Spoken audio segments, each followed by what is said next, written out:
मी रवी आगलावे. आपला बैल तिथं पडकामध्ये सरत होता, सर्व बैल ते. तर एक बैल त्याच्यामधून पाणी पिण्यासाठी वाड्यावरती तिथं तळावर गेला होता.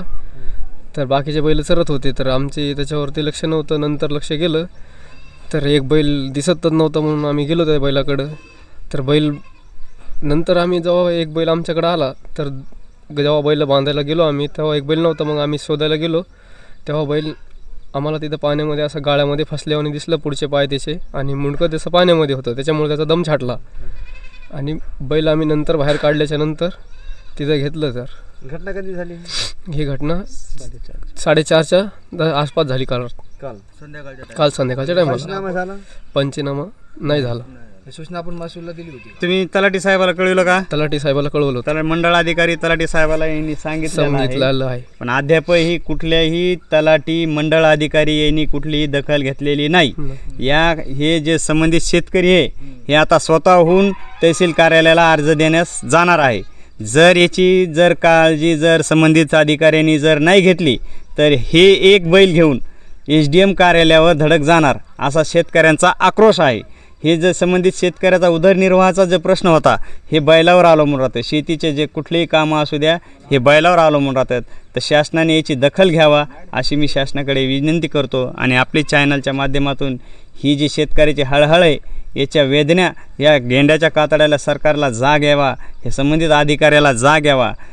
तलाठी म्हणतंय पोस्टमार्टम करा, आणि संबंधित डॉक्टर म्हणते पंचनामा झाल्याशिवाय पोस्टमार्टम करता येत नाही. यामध्ये शेतकऱ्याची दिशाभूल काल 4:30 ते 5 वाजल्यापासून दिशाभूल करण्यात आलेली आहे.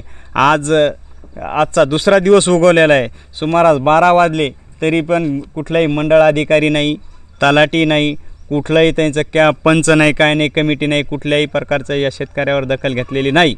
तर या शेतकऱ्यावरची दखल जर नाही घेतली तर संबंधित शेतकरी म्हणजे शेतकरी सर्वसाधारण असते, अडाणी असते, त्यांना काय लिहिता वाचता येणार, कुठं अर्ज द्यायचा काय समजणार, काय कळणार आहे. परंतु दूरध्वनीद्वारे संबंधित तलाट्याला कळविलं ही बाब, तरीही या बाबीचं लक्ष संबंधित तलाठीनं, मंडळ अधिकाऱ्यांना किंवा पशुवैद्यकीय अधिकाऱ्यांनी याची दखल नाही घेतलेली आहे. यामुळं खंत वाटते. परंतु खरंच हे शेतकऱ्यावर गांभीर्य घेऊन याच्यावर लक्ष करतील का, हा प्रश्न मोठा उपस्थित झालेला आहे.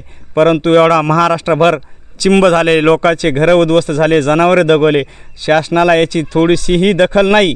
परंतु या शेतकऱ्याचा उदरनिर्वाह पुढील काळात कसा व्हावा असा प्रश्न उपस्थित होतं. आणि संबंधित कार्यालयाने, संबंधित अधिकाऱ्यांनी यावर दखल घेऊन योग्य ती कारवाई करावी अशी त्यांना विनंती करतो. शहरामध्ये पाहतात आपण, इथं नाल्याच्या कडेला मोठं पाण्याचा पूर आहे आणि इथं नाल्या असल्यामुळं इथं अनेक जनावरं, शेतकऱ्याचे जे जनावर आहेत ते कडी काठाना चरत असतात.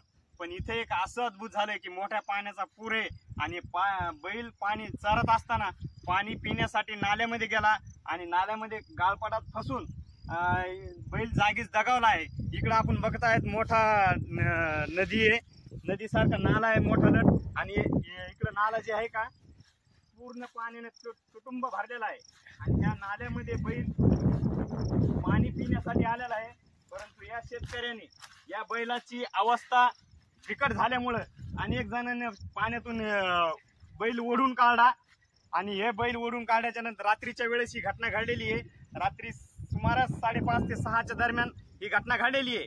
तर त्यांचा बैल कुठे गेला त्यांच्या निर्धारास आलेलं नाही बरं का, आडवं धरायचं, आलेलं नाही. ते बैल नंतर शोधाशोध करीत असताना शेतकरी वड्याच्या नाल्याच्या कडीला आलेला आहे. त्यांना नंतर बैल या गाळपाटात दिसल्यानंतर त्यांना लागलं की बैल आपला जिवंत असेल.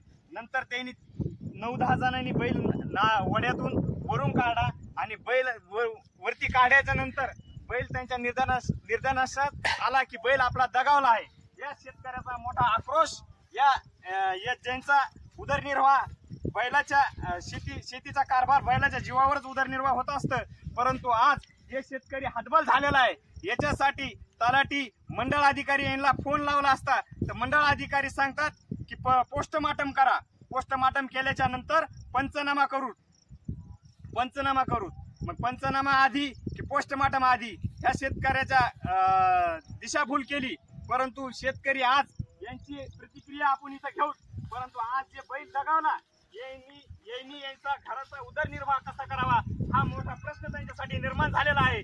परंतु याकडे शासनाने दखल जर नाही घेतली तर या शेतकरीचा आक्रोश आणि या जे माऊली आहेत तिथे बसलेल्या यांचा मुलाबाळाचा उदरनिर्वाह योग्य पद्धतीने झाला पाहिजे. जर नाही झाला तर मी आणि आमचे जे टीम आहे ही पूर्ण टीम एक बैल घेऊन आणि या शेतकऱ्याचा बैल घेऊन धडक उपविभागीय कार्यालय इथं धडकणार आहे. तर आपण यांच्या शेतकऱ्याची जी प्रतिक्रिया आहे ती त्यांची जाणून घेऊया. तुम्ही या इकडे. तुमचे बैल कुठे तुम्ही इथं बैल काय करीत होता? तुम्ही बैल इथं चारीत होता. तुमचा बैल गेला केव्हापासून तुम्हाला माहिती आहे का? आमचा बैल गेला 3-4 वाजता ते मला पाणी पिण्यासाठी गेला. एक बैल गेला तुम्हाला, एक बैलच तुमच्या निदर्शनात आला. बरं मग तुम्ही काय सांगता तुम्ही बैलामुळे तुम्हाला? बैलामुळे सांगणार की काय आमच्या बैलाची काय नुकसान आहे ते भरपाई करून द्यावा. शासनाकडे त्यांचा आक्रोश आहे की शासनाने या गांभीर्याचं दखल घ्यावा आणि त्यांना आर्थिक मदत करावा एवढी त्यांची विनंती आहे. इथं थांबतो. ती महाराष्ट्रभर मराठवाडाभर जी पूरग्रस्त भागामध्ये जी झाली वादसारखा निसर्ग शेतकऱ्यावर पोपलेला आहे. शेतकऱ्यावर पोपल्या असताना शासनाने शेतकऱ्याची अनेक उपाययोजना लाभत आहे. परंतु इथले जे कामचुकार अधिकारी, गेंड्याच्या कातडीचे अधिकारी आहेत याकडे दखल घेत नाही. परंतु आज जे शेतकऱ्याचा बैल दगावला आहे, खिलार जातवान आहे आणि हा जो बैल पाहिला तर आज शेतकऱ्याचा उदरनिर्वाह त्याच्यावर होत आहे. पण हे जो आपलं जे समोर जे दिसतं हे कुत्र मुक जनावर आहे हे रात्रीपासून बैलापाशी बसलेलं आहे. परंतु या बैलाची शासनाचे जे अधिकारी आहेत ही कुठलीही दखल घेत नाही. याचंही चित्र शासनाने पाहून याच्यावर गांभीर्याने दखल घ्यावी. परंतु तू जी अक्कल या मुक्या जनावराला आहे ती पण या कठोर काळजाच्या अधिकाऱ्याला का नाही हा प्रश्न मोठा उपस्थित होतोय. आणि जे आपण जे पाहतात शेतकऱ्याचा कुत्रा, अरे हे अधिकाऱ्यापेक्षा असे कुत्रे पाळलेले पुरतात. परंतु हे अधिकारी यांना बरखास्त करायला पाहिजे आणि याकडे शासनाने तत्काळ दखल घेऊन यांना जी आर्थिक मदत होईल त्या परीनं यांचा उदरनिर्वाह भागल याच्याकडे गंभीर्य घेतले पाहिजे. हा कुत्रा जे आहे रात्रीपासून बैलापाशी बसलेला आहे. इथल्या शेतकऱ्याचा आक्रोश ते सांगतात.